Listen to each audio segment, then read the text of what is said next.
YouTubers, and welcome to another review with me, Peter, the Master of Hoppets, again joined by the Lord of Malts. Today, looking at two beers and one beer review. The regular version and the barrel-aged version of some beer I actually picked up at CBC. And this is the Haandbryggeriet Odin's Tipple and the oak or barrel-aged version. It says oak-aged, doesn't it? No, it says Eikefat, so that means oak barrel. So oak barrel aged and the regular version. Both of them are Imperial Stouts on 11% from Haandbryggeriet. I've been told by a lot of people that this is one of the best beers they do. But yeah, it says here on the back, I just want to read this out because it's Norse mythology and it's awesome. It says Odin, and probably you guys know already, but well, Odin, the chief god of Norse mythology, was a forceful but complicated being of many moods. A symbol of battle, victory, and death, but also of wisdom, poetry, and prophecy. With this hardy, complex ale, Haandbryggeriet imagined Odin in later years, when his victories on the battlefield were but shadowy memories. His reflection tended towards loftier themes such as life's meaning, and the drink would have been a deep, dark, and contemplative one. Yeah, I love Norse mythology. It's so badass and cool. He hates it because he's a science guy, but yeah, I studied that shit, so. And you called me a nerd. Whoa. So first up, we got the regular Odin's Tipple, and it poured pitch black. It was really dark. If you hold it up under there in the light, it's pitch black color. Sorry. Nice tan head. You can kind of smell it already. So let's get our noses in there. I'm getting lots of dark fruit. Yeah. It reminds me a little bit of our Imperial Stout. Because it has that same kind of dark fruit character. This, by the way, almost all of the Haandbryggeriet's beers are made with some kind of wild yeast strain.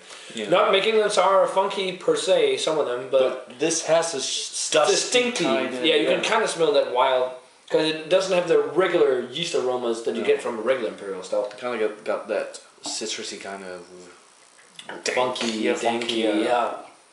But also lots of chocolate. I'm getting a lot of chocolate, a lot of coffee, a lot of dark fruits.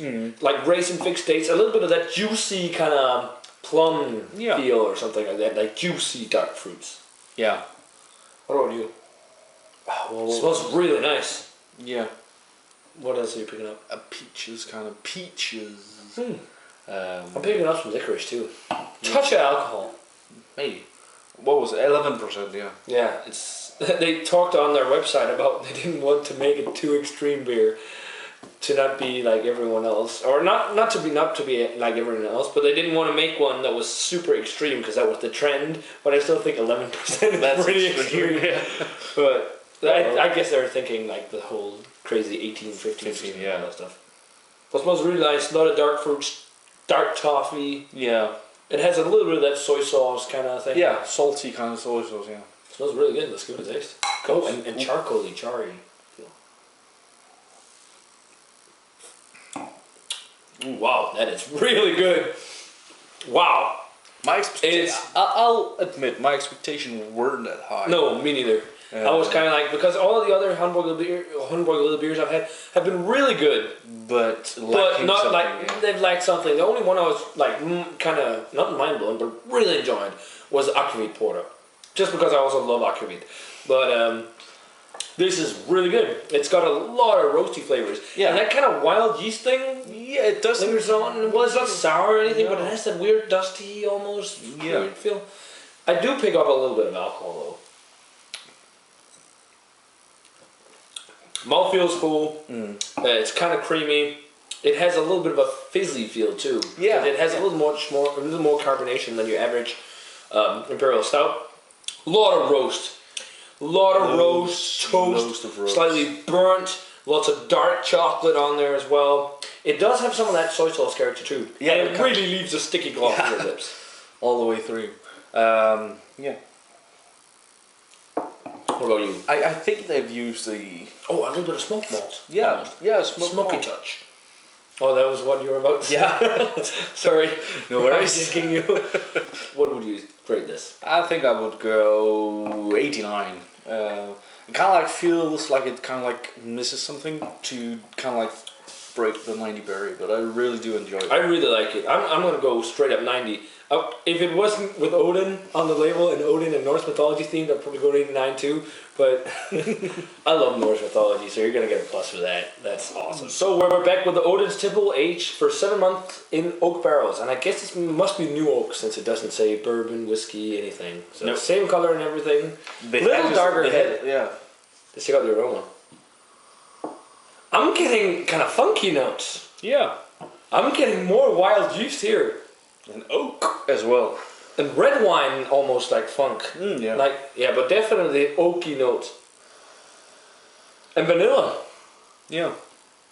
That smells interesting. It smells almost like the souring or the wild yeast that's in the regular version. When it's been in the barrel, it's gone more crazy. Yeah. That's really interesting. It smells like slightly tart. But then it's got the chocolate and the roasty. It reminds me of something along the lines of a not as intense Tart of Darkness almost. Yeah.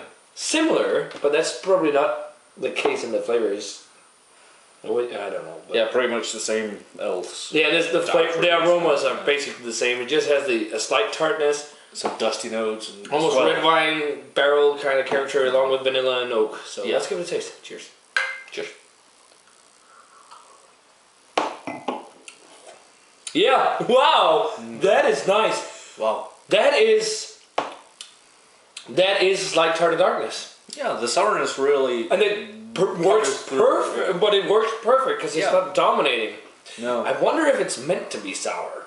But for me, in this, sometimes it can work really badly. Yeah. But for me, it works really well. It works really well. I'm getting like a tart red berry and a tart kind of grape or something. Oak tartness. Yeah, and vanilla too. Yeah. It almost feels like they added. I think it might be because they used wild yeast. Yeah. Ooh, yeah, almost cherries or raspberries. Yeah. I think it's because the wild yeast that's in the regular version has got its time to evolve in the barrel. Yeah. That must be something like that. Or maybe we have an infected batch. I think not. I don't think because they use the wild yeasts. Yeah. But, and the 11% is even more hidden in this version. Mm-hmm. I'm getting no alcohol to speak of compared to the regular version. But yeah, as I said, it reminds me of Tart of Darkness, especially the first batch that wasn't overly sour, because you get the tart kind of almost Flemish, kind of you get that balsamic vinegar kind of flavor as you get in Flemish ales. But then you get the stouty, roasty, coffee, kind of licoricey, burnt, dark chocolate notes. But the Flemish notes still lingers. Yeah. What lingers in the aftertaste is that smoky kind of flavor, burnt flavor, with that kind of Flemish flavor, which works really well. Yeah. Along with a little bit of oak, which is really nice. Really not what I expected. I just expected an Imperial Stout with some oaky bourbon flavors or oaky vanilla flavors, something like that. And Rainbows, I'm going to go 93. I think this is much better than the original just because I love the pairing of like Flemish notes and oak with the traditional kind of roasty flavors. Surprise! I mean, if this is infected, I want to get more of the infected batch. Yeah.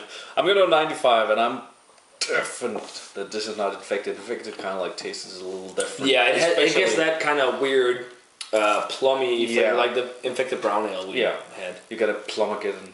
Plummageddon. But yeah, definitely check out Odin's Tipple from Haandbryggeriet if you get the chance. Both the barrel-aged version and the regular version. And just because of the sourness that makes it like a sour, stouty thing, I really dig this a little bit more. So if you see this is a must pick up, but this is kind of... And you must let us know if you pick up the same... Yeah, I really want to know if you got a bottle of that was just like regular kind of Imperial Stout with oak notes. That would be cool to hear. So we can find out if it is infected. But great beers. Probably the two best beers in my mind from Haandbryggeriet, along with the Akavik Porter. So guys, definitely let us know what you think of them. As always, remember to comment, subscribe, check out the Facebook fan page and Twitter. And we're going to say cheers. And we're going to see you guys in another beer review. I can't do it with these.